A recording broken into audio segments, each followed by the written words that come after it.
Well, it's a way of behaving that makes sure that you get the attention and respect that you deserve from other people. Something which, in this imperfect world, may not automatically happen.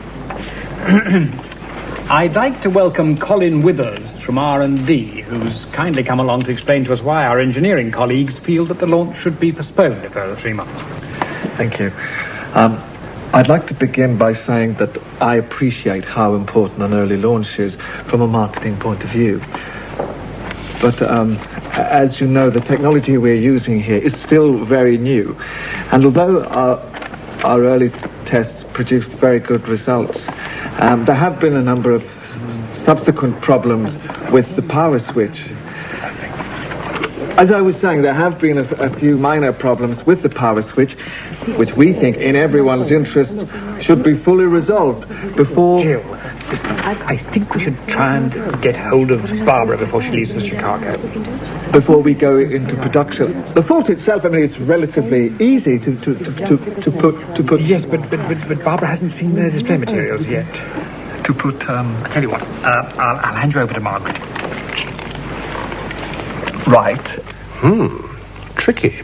The new PEX and APEX fares apply on all European routes, with the exception of Spain, Portugal and Greece, where the Saturday night requirement is superseded by the 14-day advance booking restriction, provided that the outward flight is paid in full before the end of March, or in the case of non-scheduled flights to Finland and Sweden, up until the end of April, in which case the fare is arrived at by deducting the PEX fare from the average of the high and mid-season rate. So it's really quite simple. Any problems? No. Got it. Fine by me. Marjorie. Two perfect examples of submissive behavior. The fact is that a lot of us spend far too much of our time being submissive. Sorry, you okay?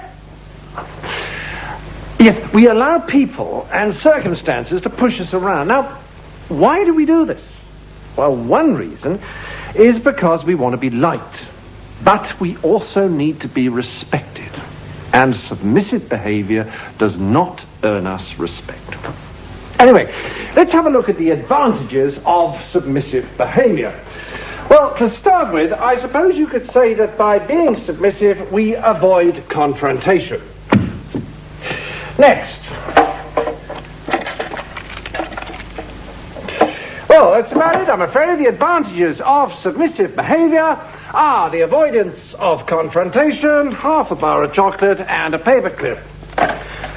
Now, as for the disadvantages, well, your point of view is ignored, your rights are neglected, you spend half your time bottling up your resentment, you lose confidence, your hair suffers, you make less of a contribution, you become demotivated, you feel undervalued, you can never find a parking space, your pets start ignoring you, and so on, and so on, and so on.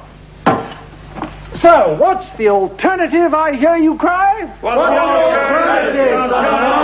Aggressive behavior? Yeah! That's the answer? Yeah! Get stuck in there, guns blazing? Yeah! You on for that, Colin? Yeah! I'm sorry, we forgot you were here. I'm not? What? I'm not here. I left about an hour ago. I'm now at home digging the garden. I don't quite follow. Of course you don't follow. You don't listen, do you? Because I'm not important enough. But I'm going to become important to each and every one of you. Because I'm going to devote the rest of my life to persecuting each and every one of you in strange and unfathomable ways, beginning with nocturnal copping deliveries. Well, not much sign of submissiveness there. Let's see how Marjorie's getting on. Any problems? It's gobbledygook. What is? The fare structure. Well, I thought we all understood it. Well, yes, I understand it. Of course I do. But what about the customers? I mean, someone comes in here and wants to know how much for a weekend in Paris, and it takes 5 hours to understand the answer. It's absolutely ridiculous. The advantages of aggressive behavior are you don't get used as a doormat, and you briefly look as though you might get what you want. Very briefly. Because you'll get what you want only if you win the help and cooperation of others. That's the way the world works. Now, the disadvantages of aggressive... Where is the box of disadvantages? I mean, is it so much to ask to put something down and expect it to be there 30 seconds later? Look, if that box isn't here in 5 seconds, 1 or 2 people are going to be looking for alternative employment, and I mean it. 1, 2, 3... Now look...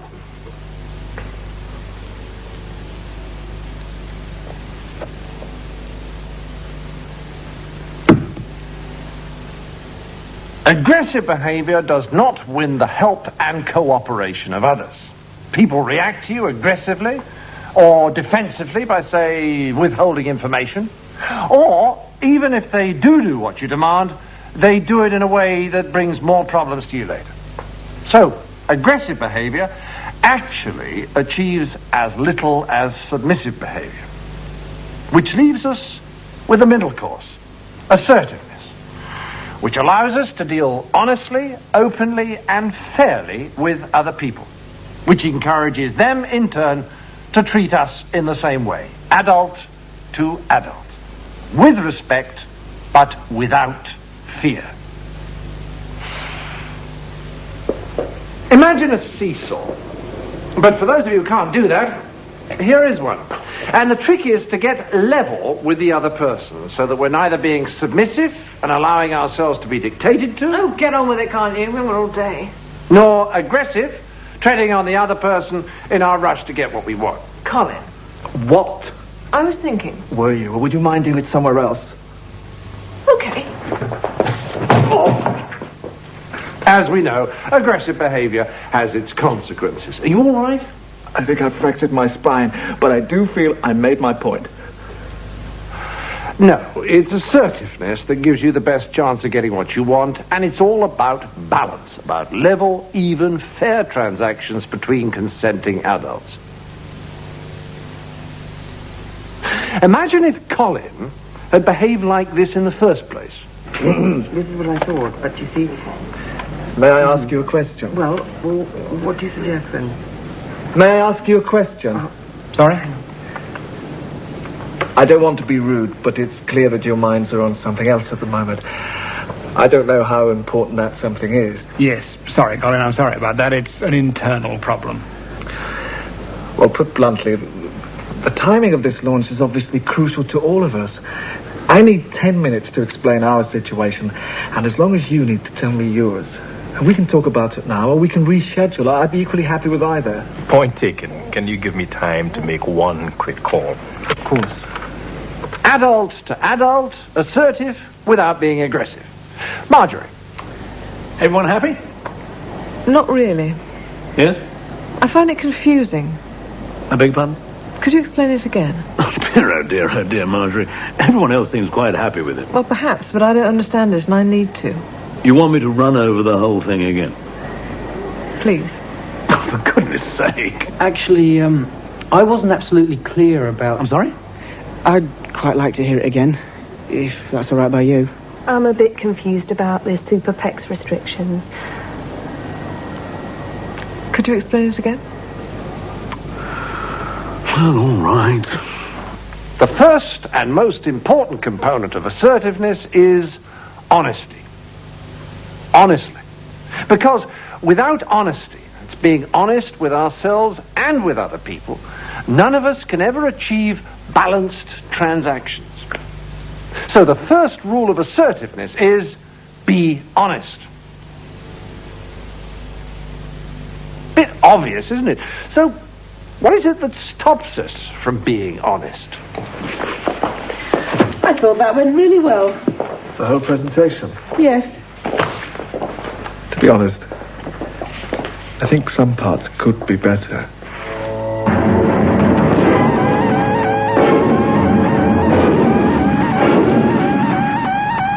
Yes, what stops us is fear.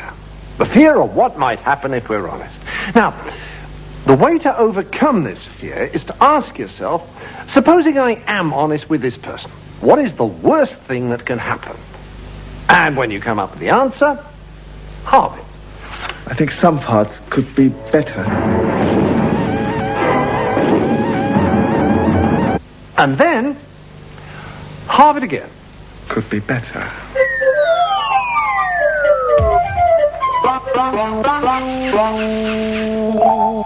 It is an immutable law of the universe that outside of police states, honesty is never as dangerous as you think it's going to be. But it still worries us. If by nature we're a bit submissive, we think honesty will lead to confrontation and the ceiling falling in. If by nature we're a bit dominant, we imagine honesty will lead to our losing control of the situation and the ceiling falling in. Well, it doesn't. Honesty breeds honesty. So honest criticism will work provided that it's done assertively. I thought that went really well. To be honest, I think some parts could be better. What do you mean? It is a good pitch, but now that we've used it a few times, I think I can see some places we could tighten it up a bit, give it more impact. It's got plenty of impact. I just wonder if we don't spend a bit too long blowing our own corporate trumpet and not enough on actually explaining what the machine does. I think that might give the presentation more impact. It's got plenty of impact. All I'm suggesting is shortening the opening by a few minutes and maybe changing the music to something a bit livelier. Yes.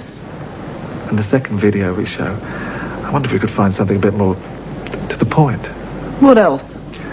Well, I'd have to go through the script. I'm not sure I agree, but if you feel strongly about it, why don't you put something down on paper? A rational discussion between two adults. And not Armageddon. Colin may be right. He may be wrong. Either way, he asserted himself by being honest. After all, honesty makes communication possible because then people can actually find out what they all really think. Simple. Or is it? You don't like it? Well, it's very well done, Simon, but it is not what I asked for. I know, but I thought it might look more stylish if I gave it a sort of Art Deco look. But all you graphics people ever think about is style, isn't it? Never function. Never is it useful or does it do the job or can anybody read it? Just style, style, style. You never seem to grow up. You still think you're in some comfortable, protected, self-indulgent womb of an eternal art school. You're like my little brother. You were really honest. Thanks. It wasn't easy. Just reminded me, what was it that you wanted Simon to do? To redesign the brochure. Ah, yes. So how was all that stuff about the overprotected womb of the art school relevant? Well, it was honest. It was how I felt. Absolutely. But will it make it easier for you to get what you want? No, quite a bit harder. Quite a bit harder. A lot harder. Ah.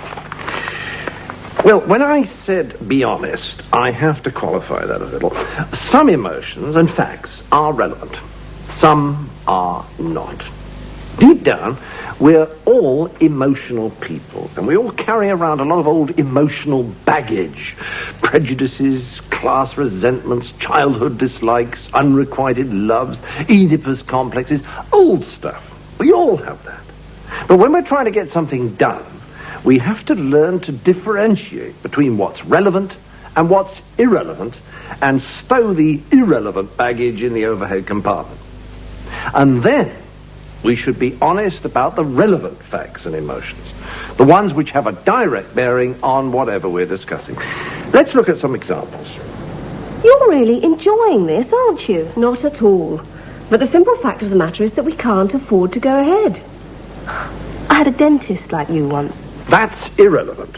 How about this, though? Well, I have to admit, I'm upset you didn't tell us earlier, Mary. It's going to have a pretty demoralising effect on a lot of people. That's relevant. Listen, pal, I've been in this business for 17 years. The same was true of the man who designed the Titanic.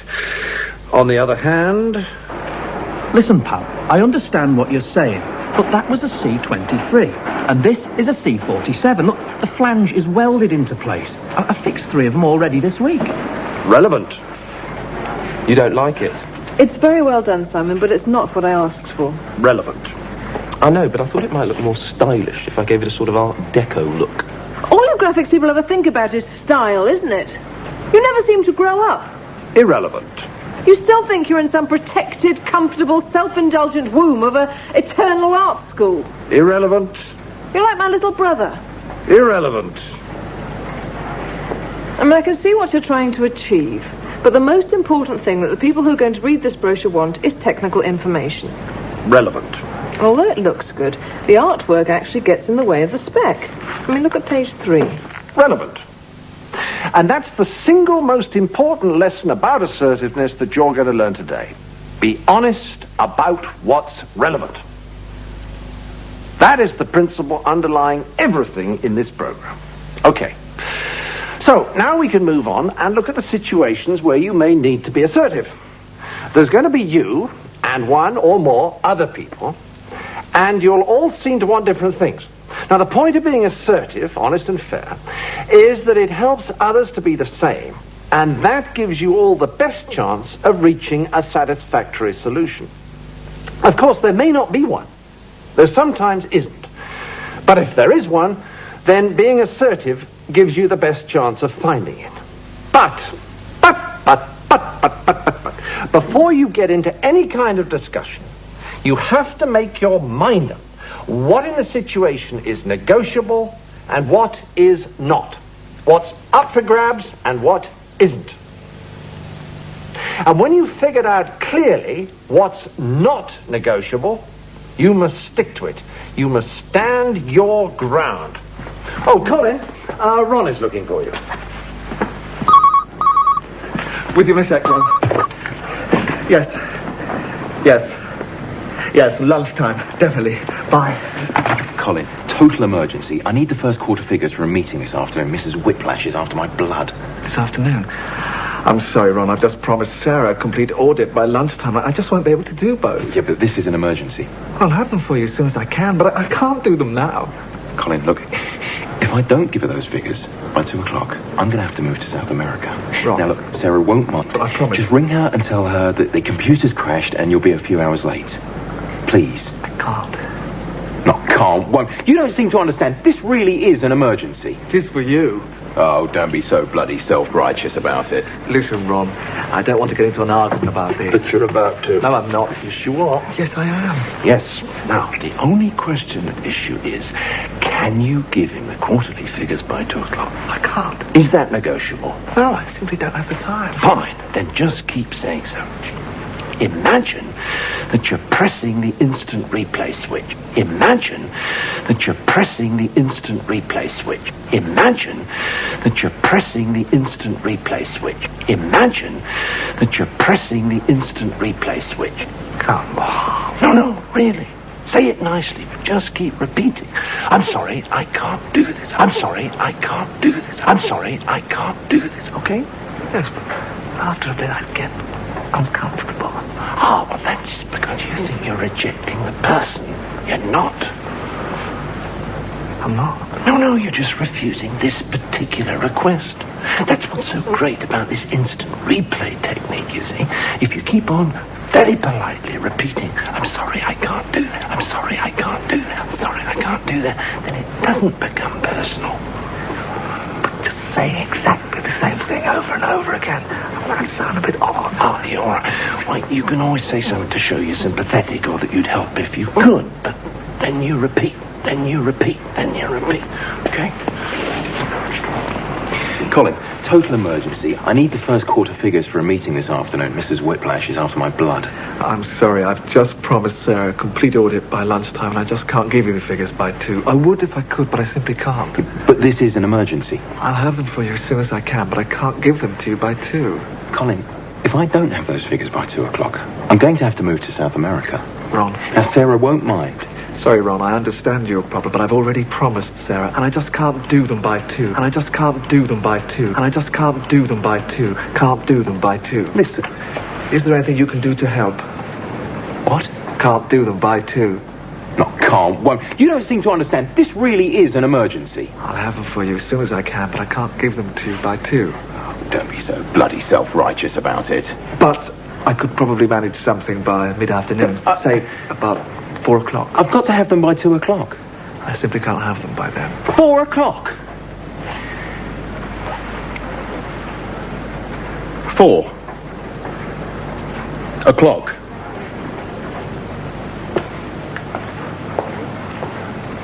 That's the instant replay technique.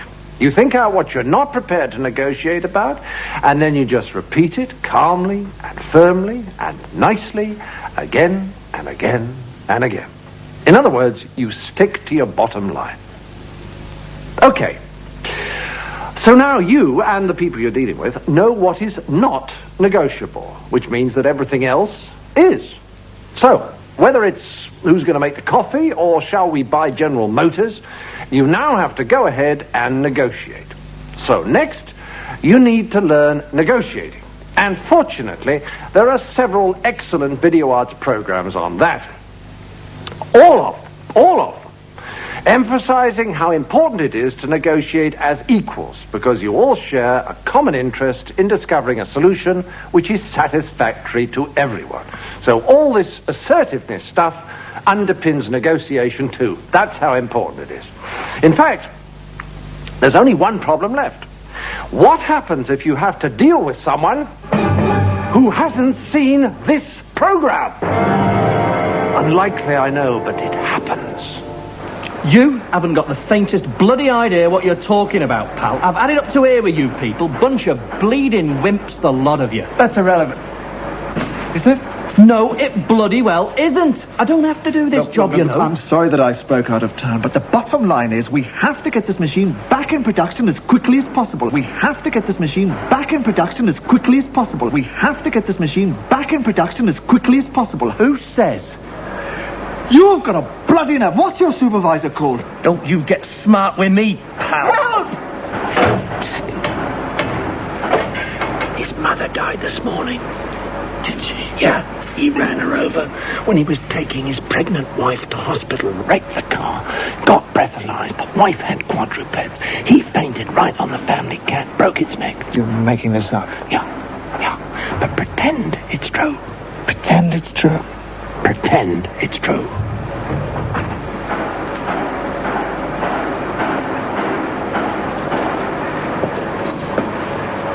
Would you like a cup of tea? What?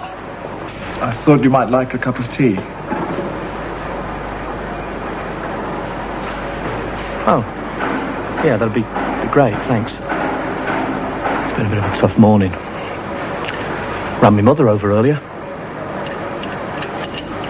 And that's the final tip. If someone, for no apparent reason, behaves aggressively or emotionally towards you, tell yourself that something unimaginably awful has just happened to them, and that you're the nearest upright object that they can find to take it out on. It may not be true, but if you behave as though it is, then there's a chance that you keep your own emotions under control, which always helps. So, that's assertiveness. To sum up, as far as emotions and facts are concerned, you need to be honest about what's relevant. Next, you need to work out what's not negotiable, your bottom line, and use the instant replay technique to make sure you stick to it. And finally, when you do get to what is negotiable, make it clear that you're negotiating as equals, because you share a common interest in reaching a solution that's satisfactory to you all.